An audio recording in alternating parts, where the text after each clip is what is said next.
On the cold, clear night of April 14, 1912, a giant of the sea sailed into the dark North Atlantic. This ship was the RMS Titanic. It was called the Ship of Dreams. Many believed it could not sink. But that night, destiny had other plans. The great ship struck a massive iceberg. The steel hull, believed unbreakable, was torn open. Over hours, the vessel filled with icy water. It tilted up into the sky, then slipped beneath the waves.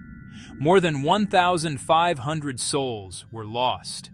A story of heroism, heartbreak, loss, and survival. The world was stunned. The sinking became a tale retold through generations. For years, the ship was lost, hidden in the deep ocean. Its discovery in 1985 sparked fresh fascination. People asked a hopeful question: could we bring the Titanic back to the surface? The dream is powerful, but reality is far more complex. The Titanic is more than a shipwreck. It is a human story. To understand the challenge, we must first grasp the sheer scale. Titanic stretched nearly 269 meters, almost 3 football fields. Built from massive steel plates, held by millions of rivets. Now, waterlogged and mud-filled, it is even heavier. It does not rest in a shallow bay. It lies about 3,800 meters straight down. No sunlight. Darkness is absolute. Temperatures just above freezing, and pressure more than 380 times at the surface. Humans need advanced, expensive submersibles to even be there. Every movement is slow. Every tool must withstand brutal pressure and long cables. The Titanic broke apart during descent. 2 main sections, nearly 600 meters apart, with a vast debris field between. Thousands of fragile artifacts are scattered over a wide area. The complexity is staggering, a problem of immense size, immense weight, and immense depth. Not like raising a dinghy in a harbor, more like building on another planet. The deep ocean does not give up its secrets easily. This extreme environment is the first and greatest barrier to recovery. For more than a century, the Titanic has faced the quiet, relentless forces of the deep. Time and salt water have not been kind. Tiny iron-eating bacteria colonize the wreck, consuming steel molecule by molecule. They leave behind delicate rusticles that crumble to dust at a touch. Plates are thin and brittle. Rivets fail. Sections collapse under weight and pressure. The ship is no longer a unified structure. It is a fragile ruin. Attach a cable, and it would likely tear through the metal. A lift would probably shatter it into countless pieces. The bow is more intact, but buried deep in seafloor mud. The stern is a catastrophic, mangled ruin.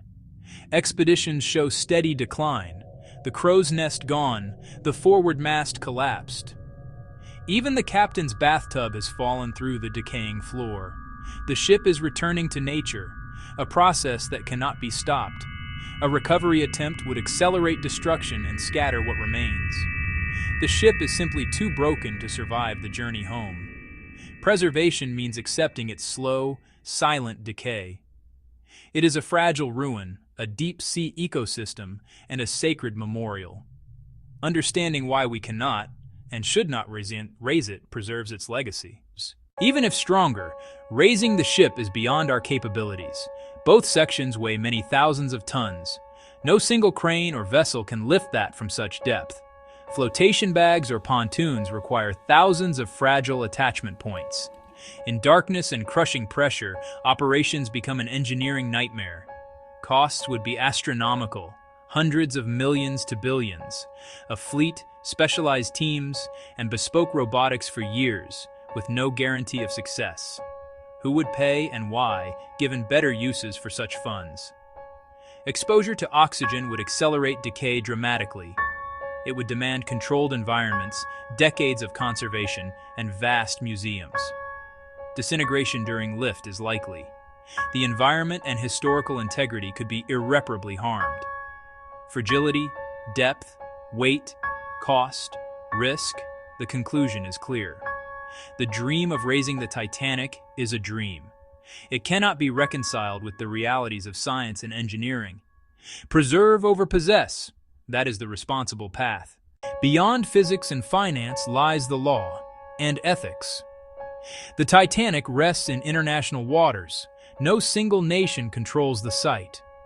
For years, salvage and exploration had few rules. Ownership questions became complex and contentious. In 2012, a US-UK agreement enabled licensing for entry and recovery. It aims to ensure dignity and respect. Recognized as heritage of immense cultural importance, protections prevent commercial exploitation and looting. Strict guidelines encourage science and respectful exploration. Disturbance is minimized by design. Law now frames the Titanic as protected, not possessed. Any recovery plan would face worldwide legal challenges. Permission would be incredibly difficult to obtain. Consensus favors in situ preservation. Protect it where it lies. The legal path aligns with ethics. Preserve over possess. The site is safeguarded for future generations. The most compelling reason has nothing to do with metal or money. It has to do with people. The Titanic is a grave. More than 1,500 men, women, and children rest here. For families and descendants, it is hallowed ground. Raising the ship or profiting from artifacts can feel like desecration. This ethical view has shaped public opinion and law. We revere sites of loss. The Titanic deserves no less. Its power comes from human stories, lives cut short, families torn apart. Some say recovered objects help preserve memory. Others say every object is part of the grave and should remain in peace. Respect for the dead must guide us. This is a human tragedy on an epic scale. By protecting the site, we honor their memory. Some places are sacred. Our desire to touch must yield to duty of care. Leaving the Titanic in the silent, dark deep is an act of reverence. When Titanic sank, it created an unexpected world on the Atlantic floor. In the deep, where food is scarce, a massive wreck is a gift. Wood, leather, human remains, and iron-supplied nutrients. A unique, isolated ecosystem emerged. Rust-eating bacteria, sea anemones, and corals cover the ship. Crabs, shrimp, and strange deep-sea fish, including grenadiers, patrol the decks. They thrive in total darkness, near freezing temperatures and crushing pressure. For miles around, it may be the only hard habitat. Disturbance would destroy this habitat. A salvage plume could bury and suffocate delicate life. Releasing sealed materials, including heavy metals, could harm the deep sea. We know little of these ecosystems. Caution is essential. The deep sea is Earth's largest, least explored biome. Creatures here may include new species. We can study them non-invasively. Preserving the wreck protects a small but significant underwater community. It is an act of environmental conservation. If we cannot raise the Titanic, how do we preserve its story? Not in steel and cranes, but in light and data. Modern ROVs capture stunning video without touching the site. Advanced sonar and photogrammetry build detailed 3D models of the entire wreck. Thousands of photos are stitched into a precise digital replica, a true twin. Researchers track changes over time with pinpoint accuracy. This reveals structural trends without disturbing the wreck. Digital models let the public experience the site as never before. Put on a headset and explore the bow. Peer into collapsed decks, survey the debris field. Augmented reality brings the wreck into classrooms and homes. No footprint on the seafloor. It is powerful, immersive, and respectful. Digital preservation is the future of stewardship. Tomorrow's deep-sea robotics will scan faster and safer, without touching. Our relationship is shifting from possession to protection. The value lies not in steel, but in the stories and lessons. Technology helps us honor those lost while educating the world. The real site remains undisturbed for centuries to come. The ship will continue its slow return to the elements. But its ghost, captured in light and code, will live on. Preserve over possess. Protect the site. Respect the grave. Share the story. some things belong to the sea and to memory.